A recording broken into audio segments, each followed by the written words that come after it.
43. We have made slow progress, but we have made some progress, right, in Joseph's life and his family's life and things like that. So where we're going to go, and we're going to just kind of recap a little bit like we normally do. And what we talked about last week, because I know there were people on here and things that weren't here last week, but we're over in Genesis 43. And we're going to go down and we're going to start at, let's just talk a little bit about what's going on. You have the brothers and everybody have now taken Benjamin, right? The father has let them go back over to Egypt, right? He's going back over there. The criteria was that you take Benjamin with you. He dipped around, didn't want to do that, finally allowed them to do that. And so now they're headed back to Egypt. We had said before that if they had done that quicker, that they might have been able to be back by now, and that they procrastinated and things like that. And that's kind of like our life, right? We procrastinate and dip around and don't do the things that we should be doing. And we could already have them done if we would just do what we're supposed to be doing. The Lord tells us to do certain things, we don't do it. But anyway, so they are now headed back. And I was talking about the things that they're thinking about as they're going back over there to Egypt. They've got Benjamin, they've got to be taken care of, right? They've got the money issue that they're dealing with. They've got their brother Simeon who's in prison. They're trying to get all these things together, and they're thinking about all these things. And we talk about as they get over there, they're worrying kind of about how they're going to deal with things and what they're going to do. So let's say we're going to go down. Let's go to I guess as you get in there, they stand before they get over there into Egypt. They stand before as you're thinking about this thing, you got to think about it is where you have, they have come up to the kind of like the wall or come up to the buying area where they're selling the grain, and they're up there and they're trying to buy this grain. Joseph is looking down over them. Okay. What it says over here is you look at this, and it says in verse 16 right here, or 15, it says the men took that and they present the presents and Benjamin, they took double the money in their hands. They rose, and then it says when Joseph saw Benjamin, he is looking from above. They're not actually dealing with him yet. They haven't actually seen him yet, but he sees them. And so what he does is he tells his steward, right? He tells his steward, look, I want you to take them down. And you look down in verse, I guess you're about in verse 16, 17. It says, take these men to my home, slaughter an animal, make it ready. They're going to dine with me tonight. What is Joseph's intent with them? What does he want them to do? Is he trying to bless them, right? We'll just say he's trying to actually bring them to his house. He wants to get a relationship with them. He wants to feed them a meal. He wants to talk to them, things like that. So what are they thinking? Because that is, and you got to compare this to the Lord and to us, right? I mean, what does God want from us? He wants a relationship with us, right? He wants to love us. He wants to take care of us. He wants to make our life easier. But look what the brothers are thinking about that. Let's go down here to verse 18. It says, now the men, this is Genesis 43, 18. Now the men were afraid because they were brought to Joseph's house. They don't know what's going on. They say, well, we brought Benjamin back here. We did what we were supposed to do. All of a sudden, we're getting brought to this house. We're being escorted to this house. They're saying they were afraid of that. And it says because they were brought into Joseph's house, and they said it's because of the money, right? So they are worrying again about this money thing. Now, the root of the problem the money issue. Is that really what they're worried about? Because you saw before when they were in prison when Joseph had them over there and had all the brothers over there, what were they talking about in prison? What were they worrying about in prison? They were saying that it's because of years ago, we put our brother in the pit. We sold him in the pit. We did. This is stuff that is still going on in their minds. Now, all of a sudden they have this money issue. So they're thinking about that. Well, this is the money. This is just the foremost thing in their mind. But I'm telling you, the thing that they're really worrying about is the stuff from their past that they can't get over. And it just kind of keep coming up and keep coming. They still have never dealt with this thing. We've talked about before that, how are we doing with dealing with the things in our past? How are we doing? Are those things still coming around and still hindering us, still making us feel guilty, still doing the things like that? Because that's what's going on with them. Though it is showing up with the money thing, but it's not really about the money. It's just about their whole life in general, on what they've done and what they're doing in the present. So anyway, they're afraid of that. We talked about last week. And let me ask you this.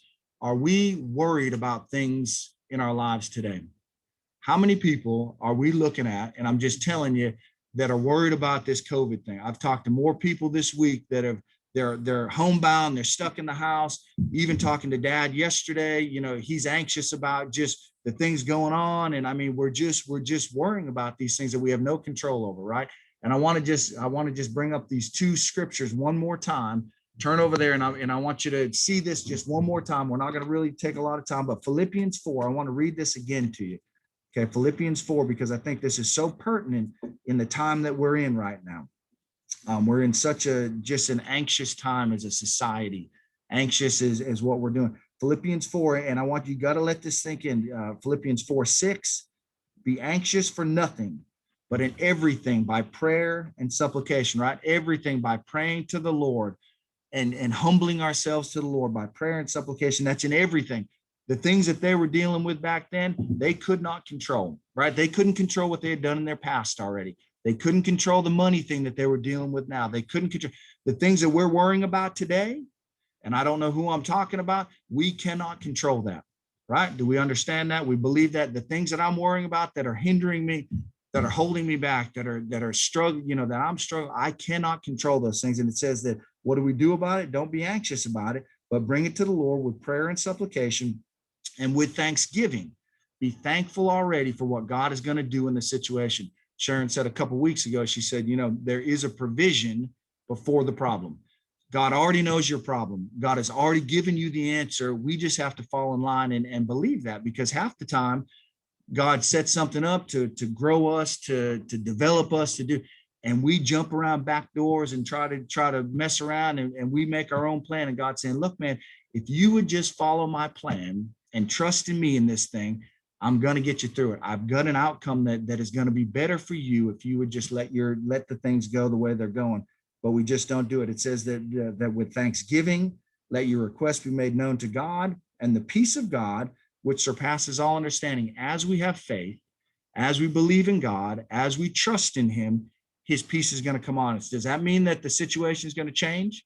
Does that mean the circumstances are going to change? No, things aren't necessarily going to change. But God's peace in my life, when I give that to him, things will change. My attitude will change. My focus will change. My viewpoint will change. And it says the peace of God, which surpasses all understanding, will guard your hearts and minds through Christ Jesus.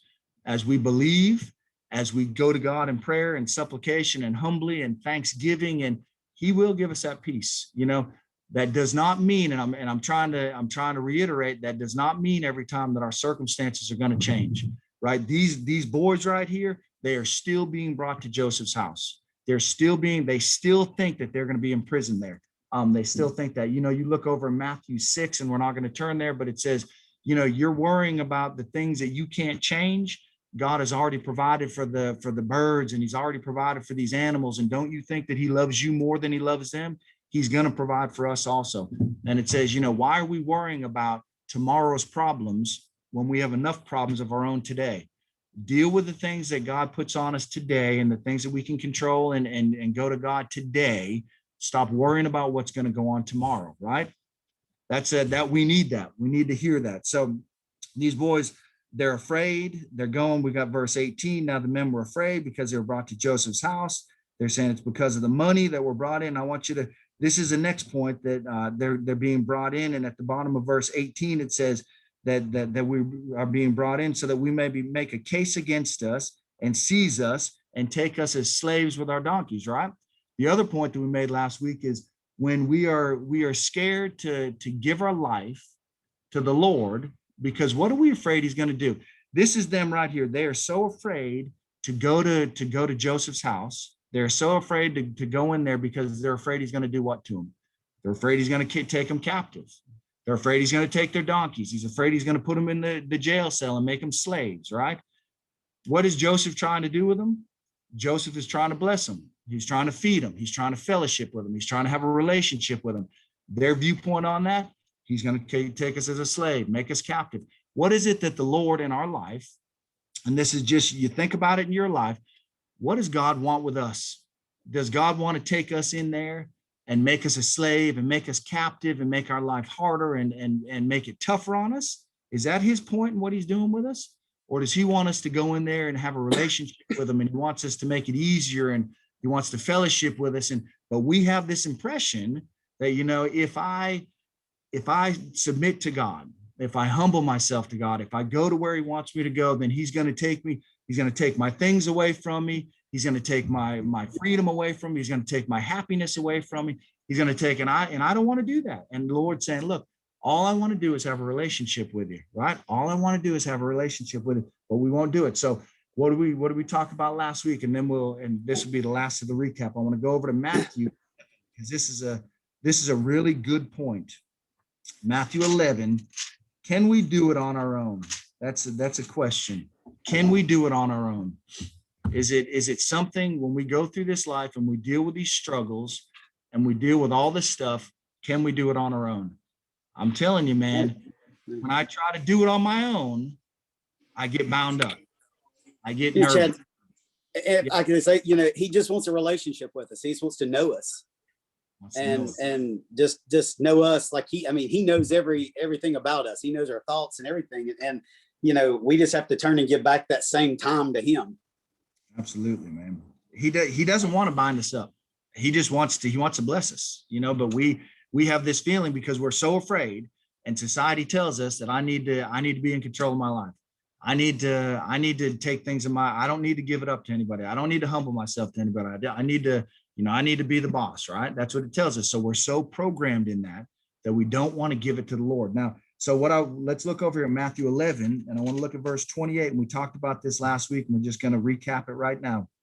This is Jesus talking to his people, and he says, "Come to me, all you who labor and are heavy laden." How many of us right now that you're thinking in your life that I'm heavy laden, I am burdened, I'm worn out, man? I'm telling you, we are worn out people right now. I mean, just with society, just with everything going on, we are worn out. And the Lord tells us, "Come to me, all you who labor and are heavy laden, and I will give you rest." Can I find rest in myself?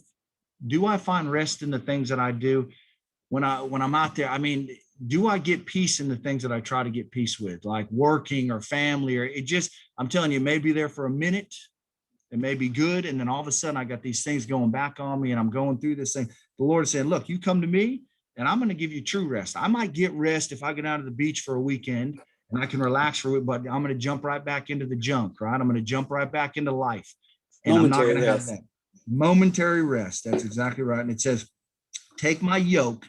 And this is where we went last week. And this is such a good point, man. "Take my yoke upon you and learn from me. I am gentle and lowly in heart." When it talks about taking your yoke, what it means is that you have a yoke and you're out there and you're plowing a field, and you have this bull, okay, that is plowing this field, a younger bull, a weaker bull, a bull that doesn't necessarily know how to plow the field.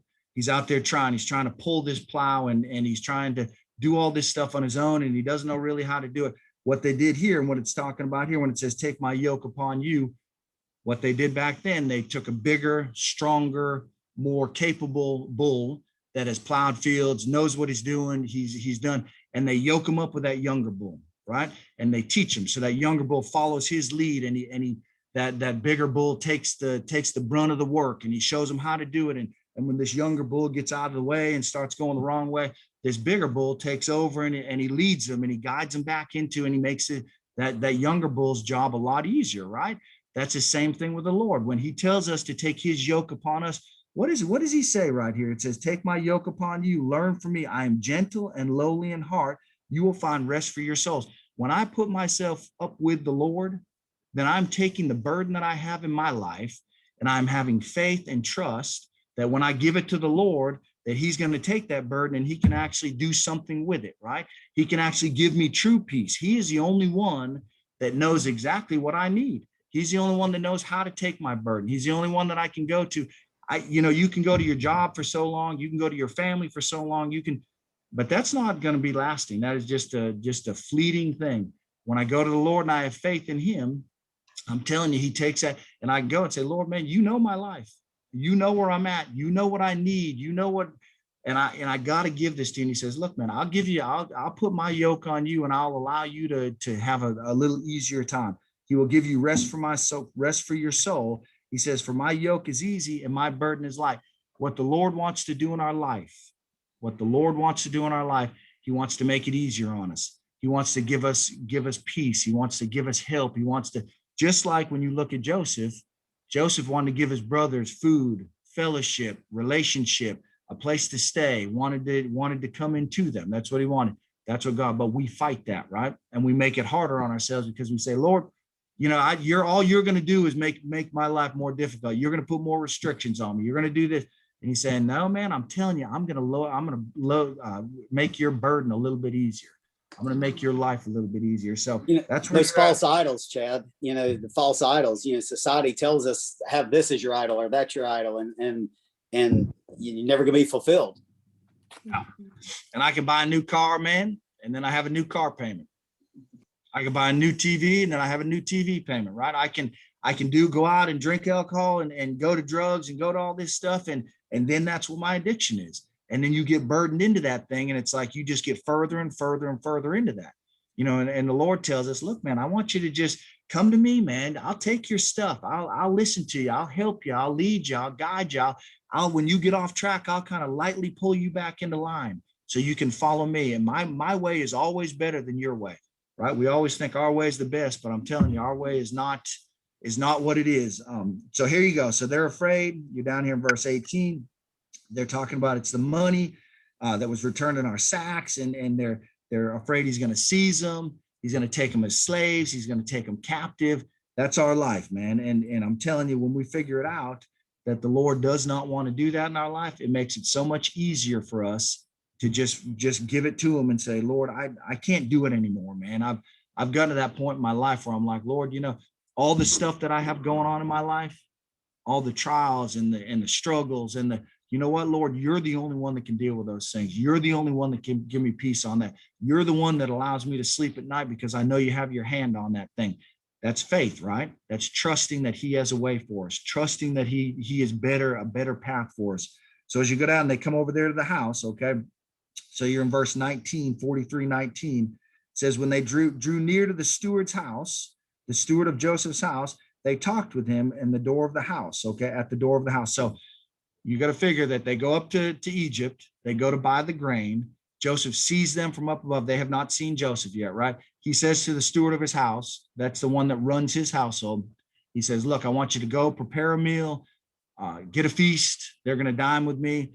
So he goes back to the house and he does that, right? They are brought by somebody else back to his house. The whole time they're thinking about, man, he's going to captivate us. He's going to take us. He's going to burden us. He's going to enslave us. He's going to do whatever. So when they get to the house, well, the steward's there, right? Now, the steward is the one that is over Joseph's house. Now, what does the steward have access to? Who does the steward have access to? Does anybody know? Who would we think? What person would he have access to?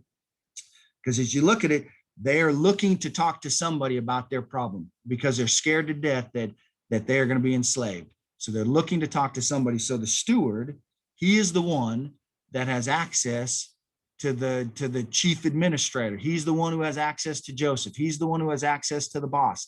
He's the only one that can talk to the boss for them and say, hey, look, these guys aren't, they're not as bad as you think and whatever. So they go to him and they talk with him at the door of the house. And you're down in verse 19, it says they talked with him at the door of the house. And they said, oh, sir, we indeed came down the first time to buy food. It happened when we came to the encampment. We opened our sacks. Each man's money was in their sack. Our money in full weight, so we brought it back in our hand. We brought the money down in our hands to buy food. We do not know who put it in our sack. So they are going to him as what? He is going to be their mediator, correct? That's what he's going to be.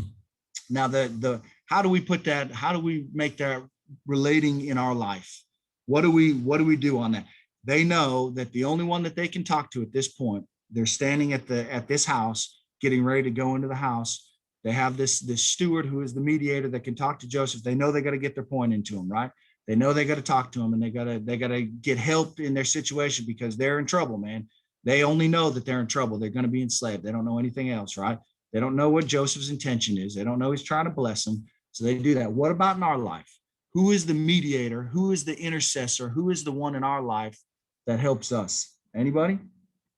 We're gonna look at this here because I'm telling you, as you look at your life, what is the biggest problem in my life, that the thing that really matters the most out of anything? Is it if I lose my car and not getting a car payment in? Is that the biggest deal in my life? Is it that if I lose my job? Is it that all that stuff? You can replace all that stuff, right? We can replace all the thing that we have to worry. Go ahead, John. I think that a lot of it is that we all try to seek our own happiness in other ways instead of first focusing on the Lord, and then our happiness will come after that point. But I think we go too much to other things. Absolutely, we do. What is the biggest problem in my life? It is where I'm going to go for eternity. I'm telling you, you can knock it down to anything else. I was just talking to somebody the other day that they said, where am I going when I leave here? Right? If we believe that we are eternal beings, that we are going to live forever, what does the Bible tell us? The Bible tells us there's two places, right? You have heaven and hell. Now, ask this question: am I able? And a lot of people tell, I've lived a good life, man. I've done more good than I've done bad. I've done, I've given and I've helped and I've done. What is the criteria to get into heaven? What is the criteria? It is absolute perfection. There is no sin. When you have the new heaven, there is no sin that's going to be in that heaven, right? Am I good enough to get into that heaven? Am I able to do it on my own?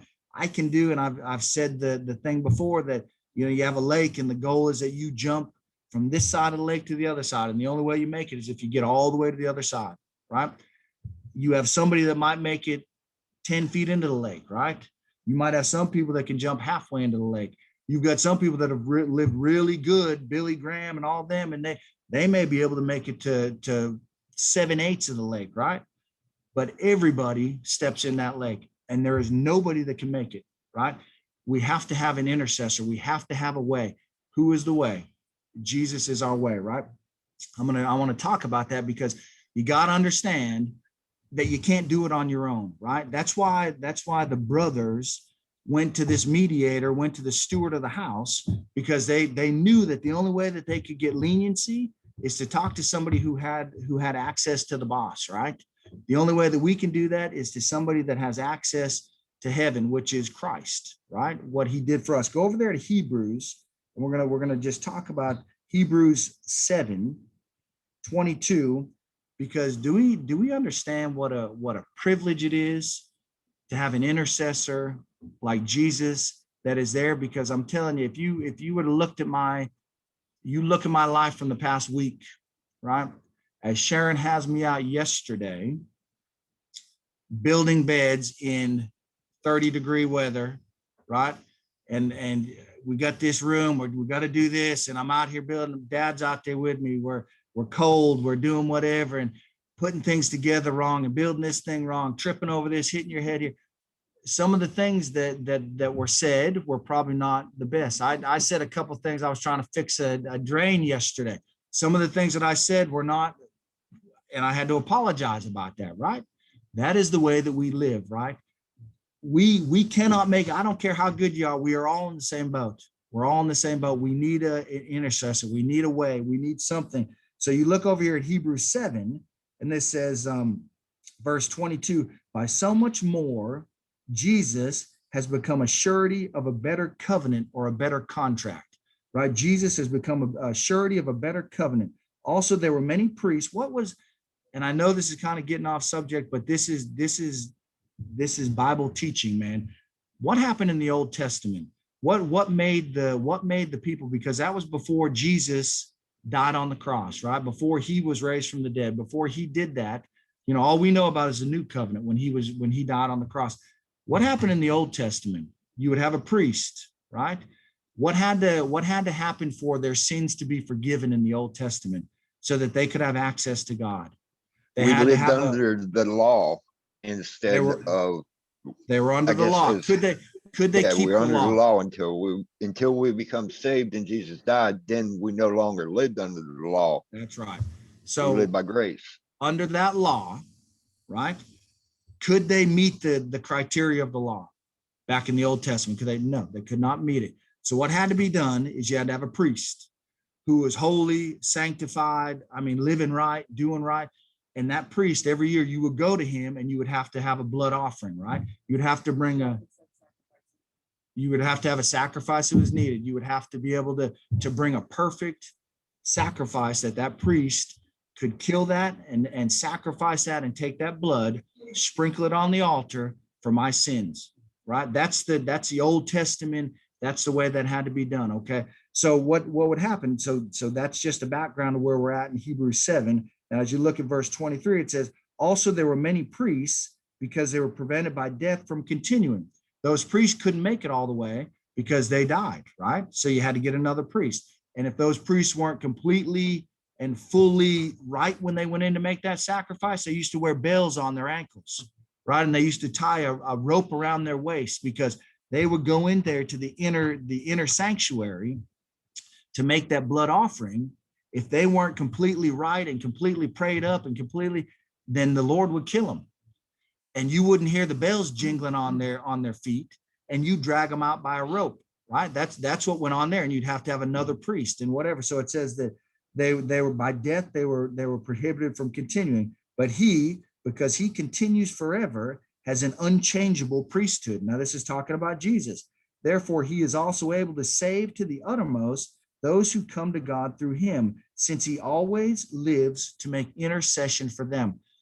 This is what I'm saying, is that when we look at the Lord, and I'm bringing this back to, though this is a little bit kind of outside, as you bring it back to the steward and Joseph, right? As they were trying to go through that steward to get to Joseph, we have to go through Jesus Christ to get to God, right?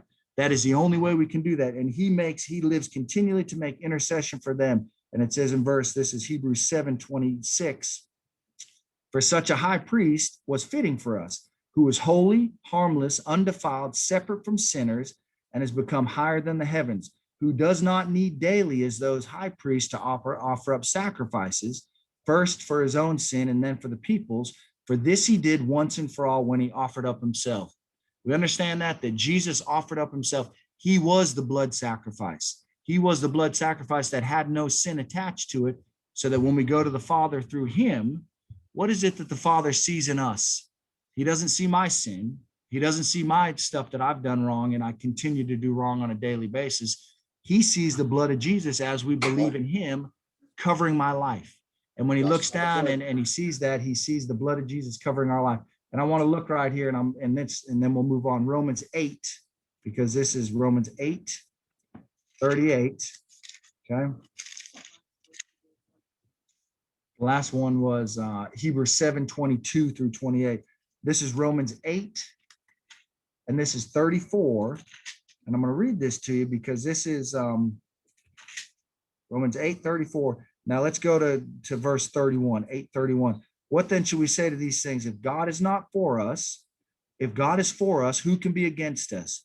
He who did not spare his own son, but delivered him up for us, but how shall he not with him also freely give us all things?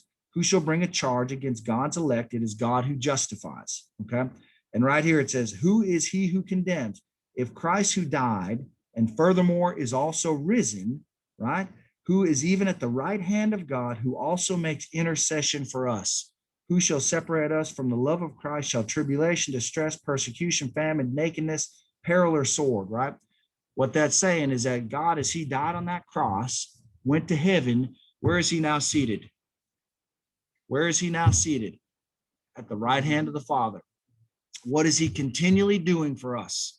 This is an awesome point because I cannot do it on my own. Right? I screw up every single day. I make mistakes. I mess up. I screw up. Now, when God looks down at me, he says, you know what, man, Chad is a knucklehead. And I'm telling you what, if he says another word about this, if he loses his temper and breaks this, if he throws another thing, then I'm telling you, that's it. He's done, right? And Jesus Christ, who is sitting on the right hand of him, he looks at the Father and he says, I know Chad's a knucklehead. I know he screws up all the time. I know he says things he shouldn't say, does things he shouldn't do, but he is one of mine, right? And his blood, he has accepted me, and his blood is covering him, so that when the Father looks down on me, he doesn't see me. He sees the Lord. He sees Jesus Christ. And that is my access point, right? That is the mediator. That is the intercessor that is in our life. And that's the same thing when you go over there and you look at Joseph and you look at the mediator and you look at all that. That is the same thing, that they are looking to him as the mediator, as the intercessor. Now, the other hand of that is if we have not accepted Jesus, right? I don't know who on here. I don't know who in here. But if we have not accepted that blood, then what is the destination for us? I mean, we don't want to talk about it. Nobody wants to say it. Nobody wants to bring it up, but I'm telling you, there is only one access way. The road is narrow, right? People say you're closed-minded. You're what? I believe the Bible. I believe what it tells me. And that's what it says, is that there is one access way, and that is through Jesus. That's where we're at. So these guys are sitting out there. They're worried about this. They're talking to this mediator. They're talking to the steward of the house. They're trying to get things right. They're trying to get everything in. And what does he come down to them and says, as you go back over to Genesis now, and you're back over in Genesis 43, they're explaining their case to him. But this steward of the house, he says, peace be with you. Do not be afraid, right? He says, look, don't worry about it. He says, your God and the God of your father has given you treasure in your sacks. He said, I had your money. Then he brought Simeon out. There's a couple good points right there. First off, what was the criteria to get Simeon back? What did Joseph say the criteria was to get Simeon back? Bring Benjamin. He said, look, you bring Benjamin, I'll give you Simeon. Why do they think that there's something else that they need to do? Or why are they thinking that they're not going to get Simeon back or whatever? That's the same thing with the Lord in our life, right? He says, look, Chad, I'm telling you, I want to bless you. I want to give you this.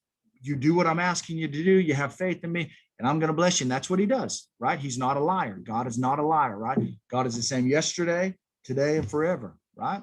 And that's what he does. He brings Simeon back. He keeps his promises. Look, if we look in this word, we look in here in the Bible, there are so many promises that the Lord gives us that we just need to claim. And we just need to say, Lord, you said in your word that, look, be anxious for nothing, bring it to me and I'll take care of it. Right. Don't lean on your own understanding, but trust in me and I'm going to take care of all your problems. That doesn't mean it's going to be easy. Right. But that's what he says to us. So he brings out Simeon. He does what he says. God is going to do what he says in our life. That's the first point. The second point is when he says it right here, as you're looking down in verse 23, he says, your God and the God of your father has given you treasure. How does he know who their God is? That's a good question. Where is this steward over there? He's in Egypt, right? Joseph has been in Egypt for 20 years, right? They follow, how many gods do they have over there? Hundreds, right? They have hundreds of gods over there that they're following. They're idol worshiping. They're doing their thing. They're living.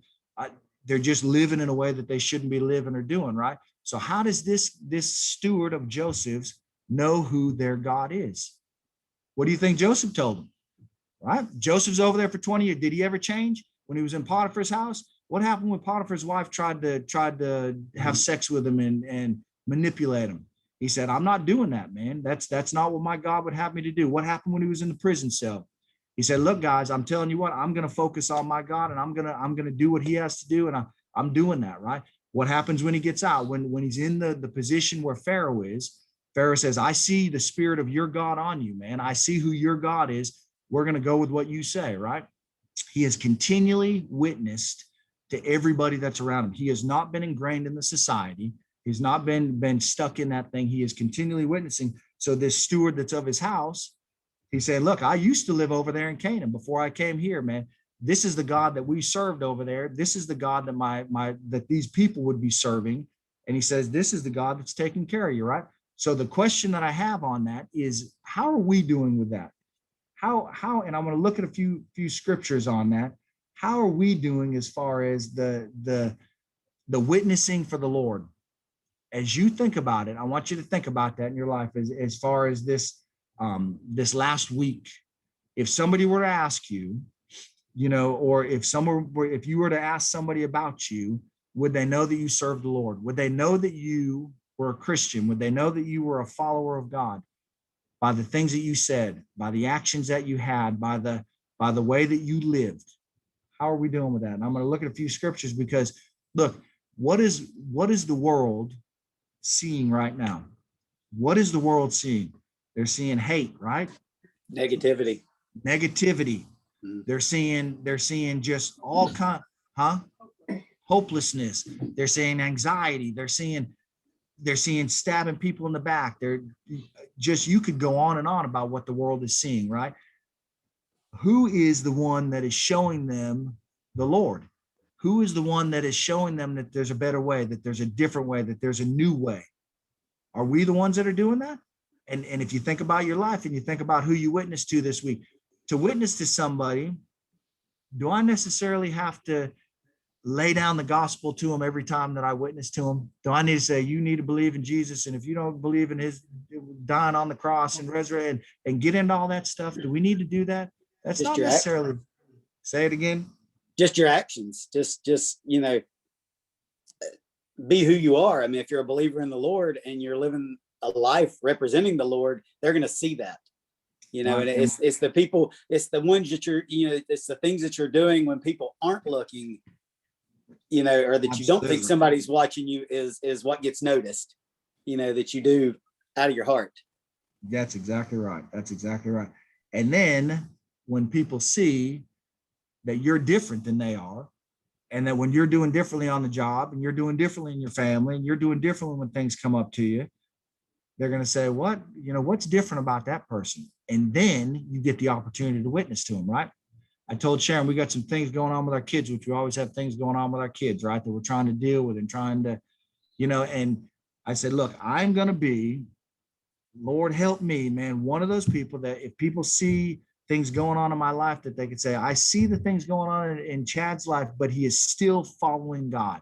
He is still having faith. He is still being encouraging. He is still doing what he needs to do, right? Because that is when you make a difference. That is when people see you. So look over here, and we're going to read this. This is Matthew 5. Joseph was a witness to his steward. He knew who the true God was, the living God. I don't know if he was saved or not, but I'm telling you, he knew who he was. He knew the God that they followed. You look at Matthew 5, and let's look at verse 13. I want you to think about you in this. It says, you are the salt of the earth. Okay. It says, but if the salt loses its flavor, how shall it be seasoned? Okay. It is then good for nothing, but has to be thrown out and trampled underfoot by men. What is that saying? As a Christian, what does salt do? I don't use salt because you got high blood pressure. But tell me, in the South, man, let me tell you what, there is some salt that is used, right? I mean, it's salty, man. What is that salt? What is the purpose of that salt? To give flavor, to make it appealing, to make it taste better, to make me want more of it, to make me come back to it, to preserve it, to do whatever. That is the point of salt, right? And he's saying that you are the salt of the earth. As a Christian, what if you put that in context of people?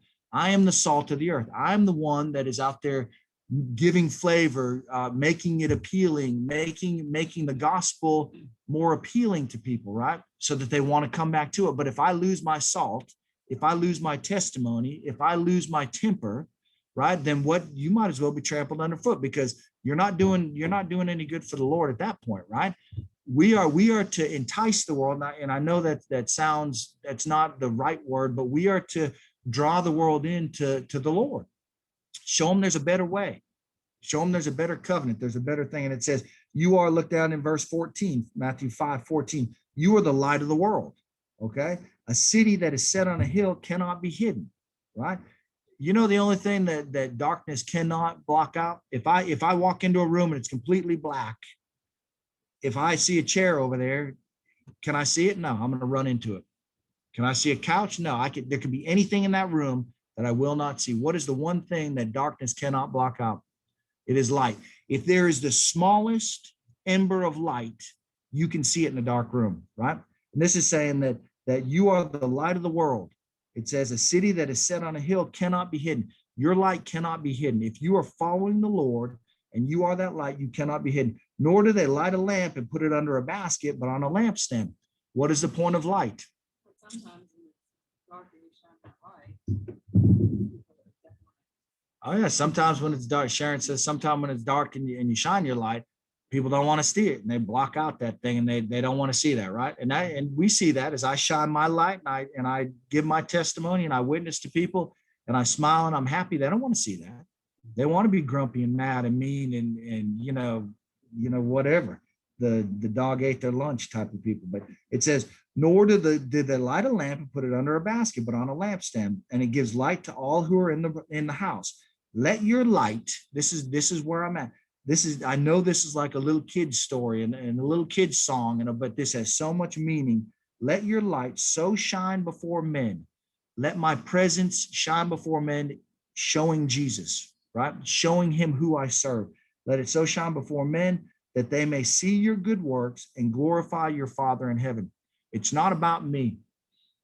I do not do the things that I do to get my glory, right? I don't do the things that I do to get recognized. That's the wrong reason. I live my life for the Lord. I do the things that I'm supposed to do so that he can get glory, so that I can bring people like salt and draw them into Christ, because we live in a dying world. I'm telling you, and time is short. You look at the world, time is short. We need to be that light. And I just ask you, as this steward saw it, knew who their God was, do people know who your God is? Do people know who you follow and why you follow and what you're doing? Right? That's a good question. So you come back over, he says, peace be with you. Do not be afraid. Your God and the God of your fathers. This is back in Genesis 43, 23. He's giving you treasure in your sack. I had your money. He says in your sack, I had your money all the time. He's saying, I don't know what happened, but God gave you that money because I had your money that you paid for the grain before you left. So I don't know why you had money in your sack, but something went on weird about that. And your God just blessed you with that, right? Sometimes God can do that. He can show things up. It says we do, and it says that then he brought Simeon out to them. How quickly, at this point, it says, so the men were brought into Joseph's house. How quickly did they change from being afraid to being encouraged right there? They might have been afraid and worried and depressed and whatever for months coming up to this point, worrying about what was going to go on. And as soon as that steward said, no, you don't need to have anything to be afraid of, man, because I had your money, man. Everything's taken care of. Just come with me and you're going to be okay. Isn't it the same way we can worry about a situation in our life? We can worry for months about it. What's going to happen when this comes in? What's going to go on?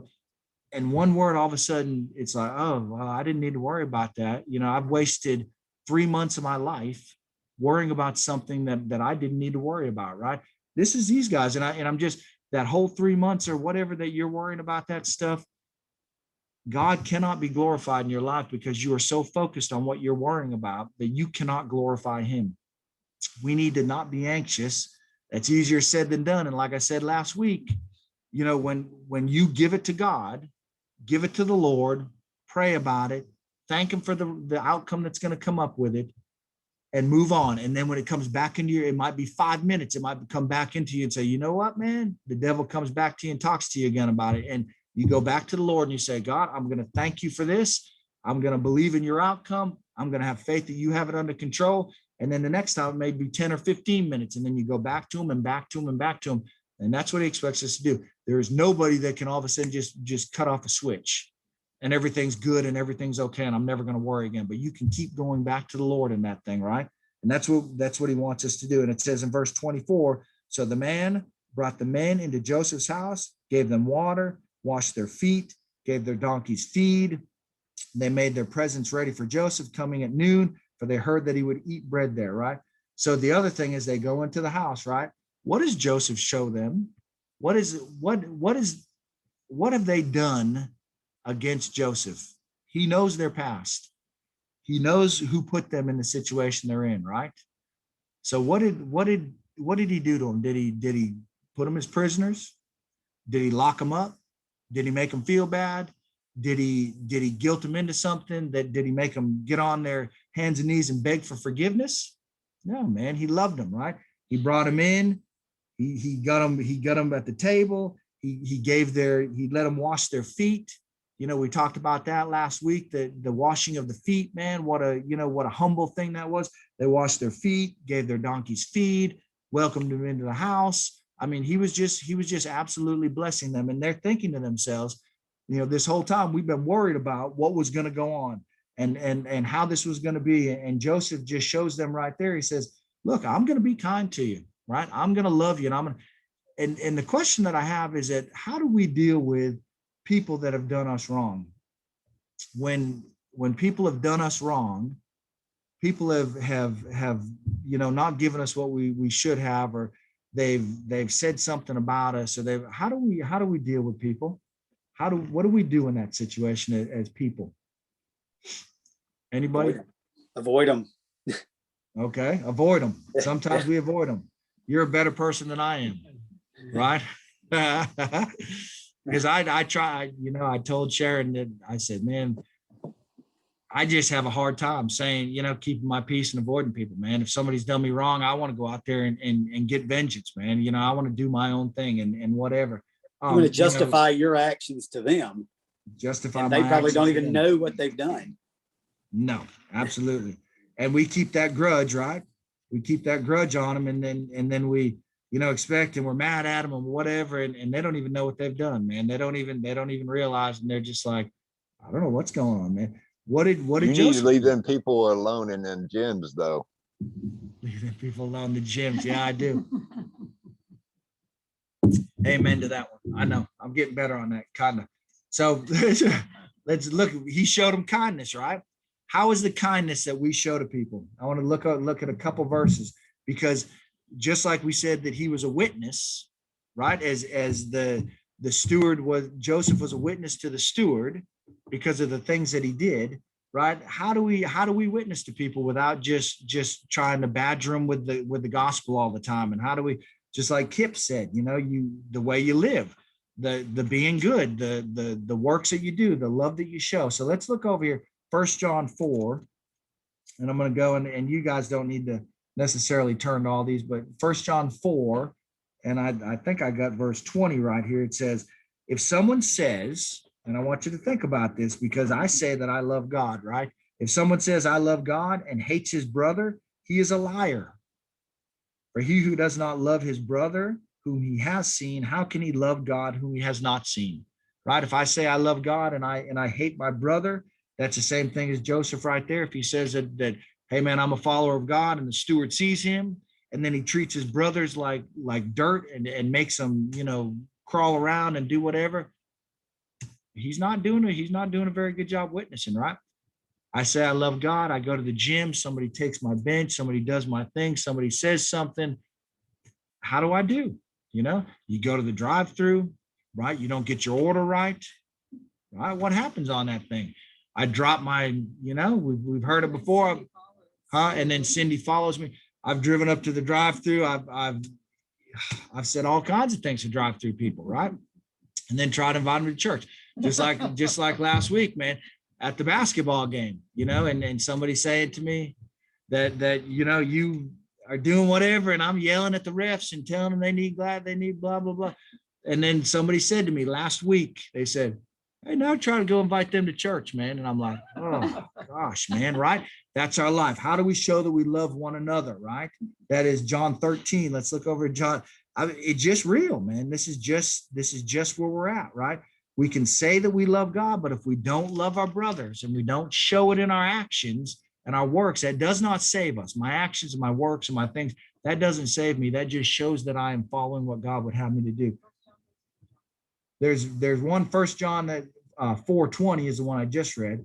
John 13:34. John 13:34. A new commandment I give to you, that you love one another as I have loved you. What is the love that Christ has shown me? Do I deserve his love? Do I deserve his grace? Do I deserve his forgiveness? No, I don't deserve any of that. He died on the cross, and I was one of the ones right there putting the nail in the hands, right? Putting the nail in the feet. I was one of the ones that were there. And he's saying, look, as I have loved you, right? He has loved me unconditionally. He has loved me regardless of what I do, how I am, right? And it says that you have loved one another as I have loved you, that you also so love one another. By this, all will know that you are my disciples if you have love for one another. Joseph, he is the picture of Jesus back then. The picture of Jesus is that, look, I know you've done these sins against me. I know you've done this stuff against me. I know you threw me into prison. You traumatized me, but I'm telling you what, I still love you. I'm telling you what, I'm still going to bless you. That is God in our life, right? That is the Lord in our life. Chad, I know you continually mess things up. You continually go against what I tell you to do. You continually don't follow the way that I want you to follow. And I lay it out for you and I prepare it and I give you a blessing and I do, and you go against me. But I'm going to tell you what, I still love you, man. I still want you to be part of me. We need to take some of that grace and that mercy and that love, and we need to show that to somebody else. Just like, is that easy, humbling myself? Is that because you have got to humble yourself to do that? Is that right? We have got to humble ourselves to do that. It is not easy to humble myself and to say, you know what, I'm not gonna worry about what you did to me. I'm gonna let you trample on me, and then I'm gonna love you anyway.